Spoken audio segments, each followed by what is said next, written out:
Welcome back to another episode of Sisters in Christ. We have here today Marina, Sylvia, and Mary joining us. Today we're going to be discussing technology. I think we can all agree that there have been many benefits to technology, but we can also agree that there has been a lot of misuse of technology. This will be a two-part series, and this discussion today will be on the misuse of technology, and in the next episode we'll be discussing the benefits of technology. How many of us struggle to put down our phones when we're with our friends? How many of us struggle to put down our phones when we're in liturgy or praying at home or even just sitting at the table with our family eating dinner?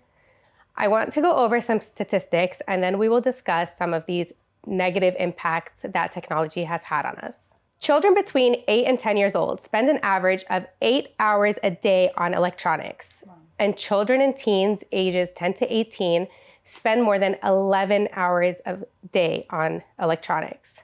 78% of teenagers check their phones at least once an hour. 71% of Americans check their phones within 10 minutes of waking up. 48% of people feel panic or anxiety when their cell phone battery drops to below 20%.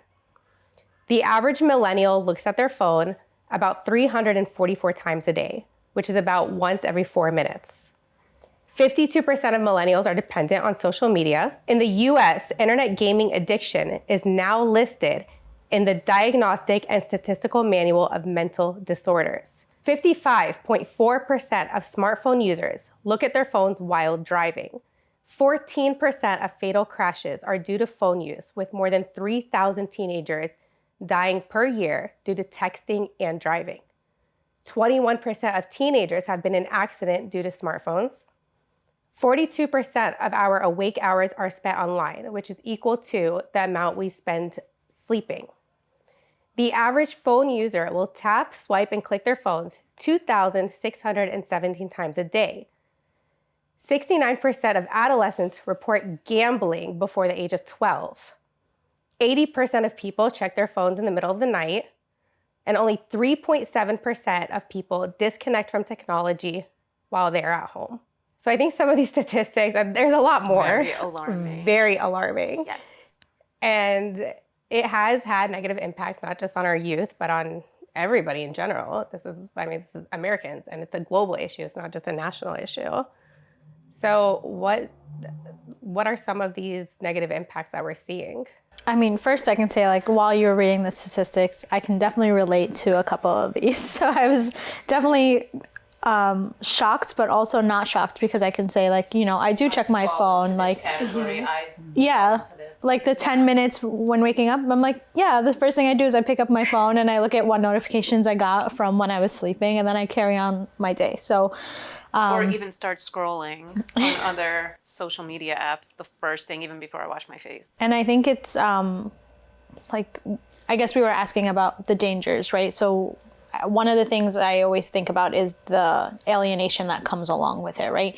Because sometimes you see that we're all like really trapped into this social media platform. Like, we rather sit at home on the couch and scroll instead of like being out into the world or like actually hanging out with friends. And you kind of like hide behind a screen at some point, right? So like you're more vocal through texting, but when you see somebody in person, it's like hard to communicate with them or like to describe something, but you can send them memes all day and like laugh and joke, right? Yeah, you don't know how to talk to people. Yeah. It's so true. I actually see it with my kids. I have 3 kids, 2 teenagers, and they can't look you in the eye sometimes. They're just so used to communicating through text. So socialization is almost like a lost art.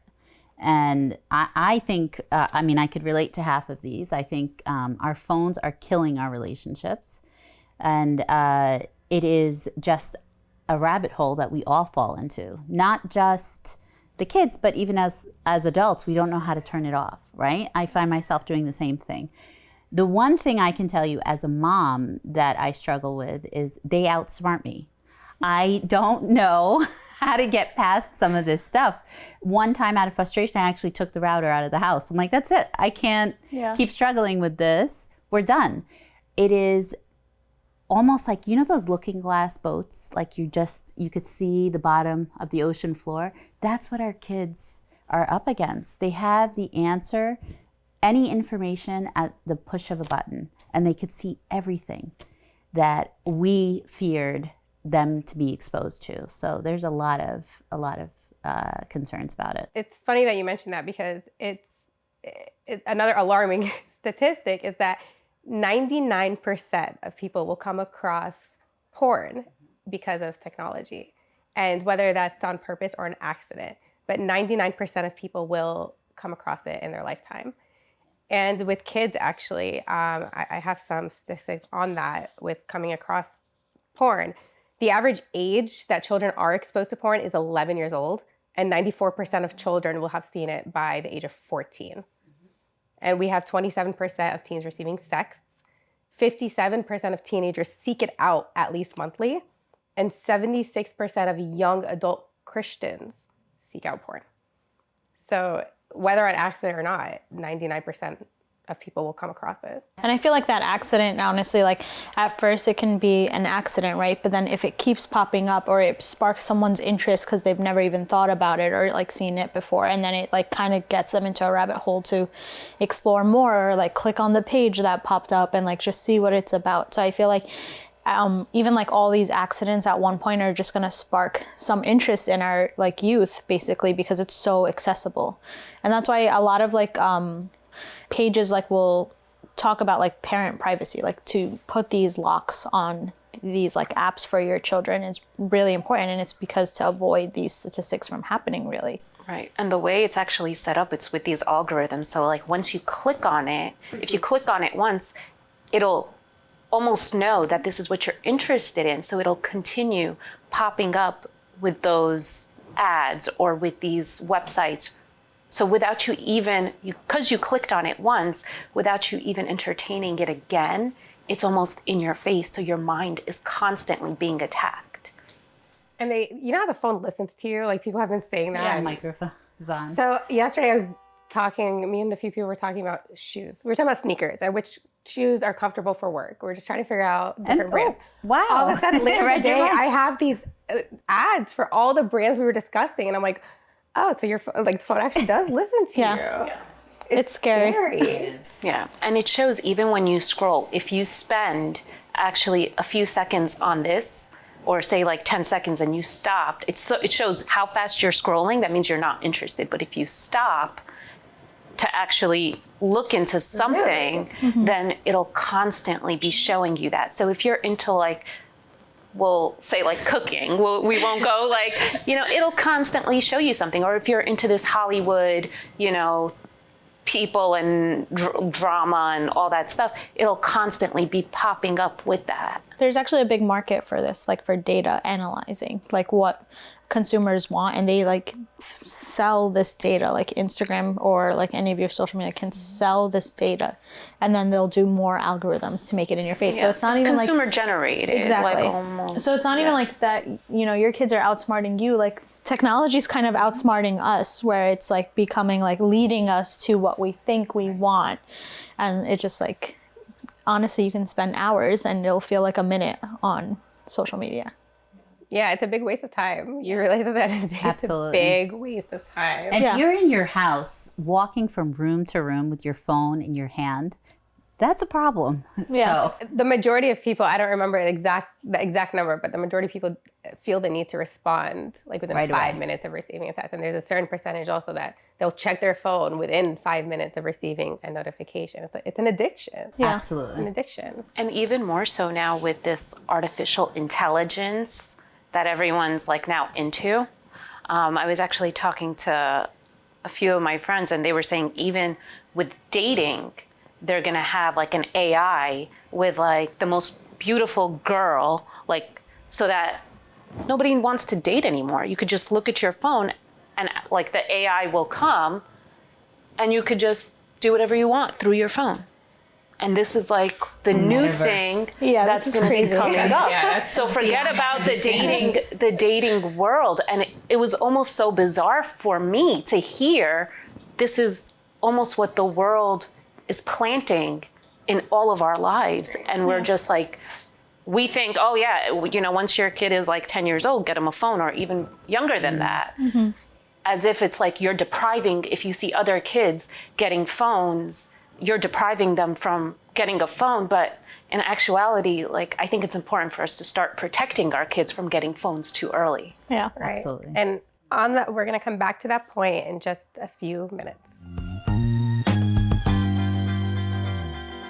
Welcome back. We're discussing the dangers of technology, and we were just discussing getting phones at such a young age and how that could be very negatively impactful on us. I'm very thankful to my parents who didn't let me. I got a phone in high school, I think. That's when it was, the little flip phones. I was only allowed to call my mom and my dad, not even my sisters. Didn't have texting, and all my friends had texting. We felt so I felt so left out. I was like, I want to text. This is before the unlimited texting and all that stuff. So that doesn't exist anymore. Now you buy a phone and it comes with unlimited. Yeah. And it's a smartphone. Before you had to type it like 3 times to get your letter that you wanted. And now it's like full keyboard, like all the apps. I feel so old.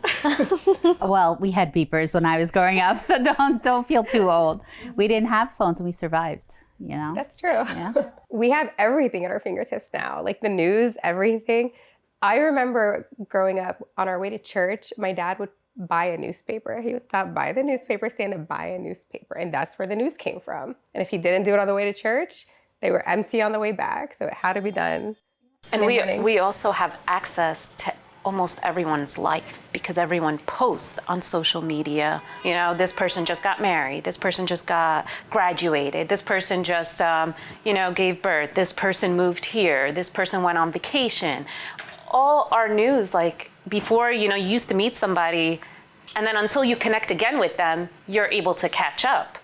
But now it's like, it's so hard to disconnect from the people that you just meet. But I think it also it strikes sometimes it makes you feel bad about yourself because you can be scrolling in bed at night and then that you see your friends are out having dinner or having this. And it kind of, this is where FOMO comes into play, right? You're like, how come I wasn't invited to that? They didn't tell me anything about that. Or this looks like a really cool restaurant. I wish I was there. So I feel like it also strikes this FOMO and this jealousy where if we didn't have this technology, we would have been super content just sitting at home, relaxing after a long day of work instead of feeling I'm missing out on something in life. And likewise, even if you post something, it's all about how much likes you got for that picture or, who commented, who loved it. And if somebody didn't like it, it's like, oh, well, they didn't like my picture. So they don't even want to talk to me. I just recently had someone tell me, you didn't like my post on Instagram. I was like, how old are we? But you also don't. And how did you notice?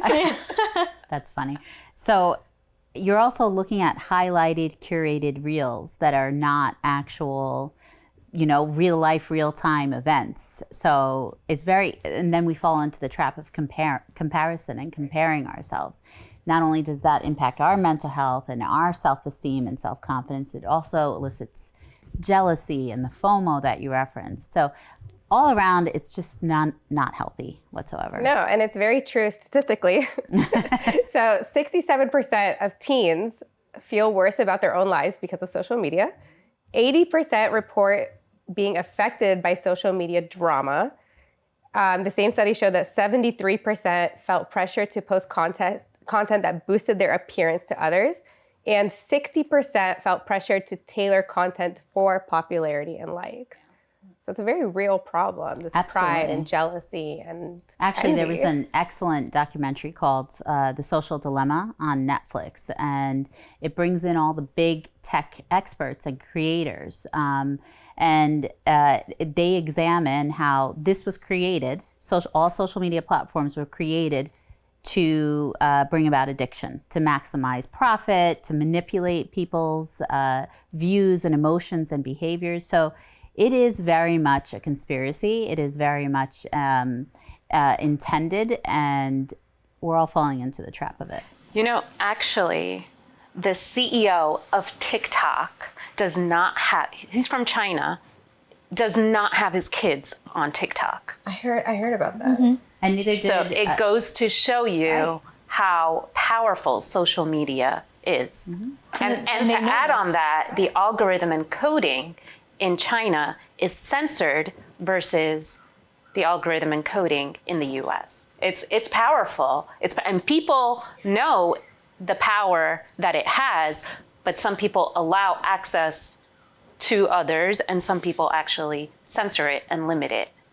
It's sadly an addiction. And actually, the Addiction Center recognizes that technology addiction has the same symptoms as substance abuse, same exact symptoms. And there have been studies that show that like the different areas in the brain that are affected by substance abuse are the same areas affected by abuse of technology. Sure, you get a hit of dopamine every time you get that ding or that like or a comment, right? Ding, and that part of your brain lights up.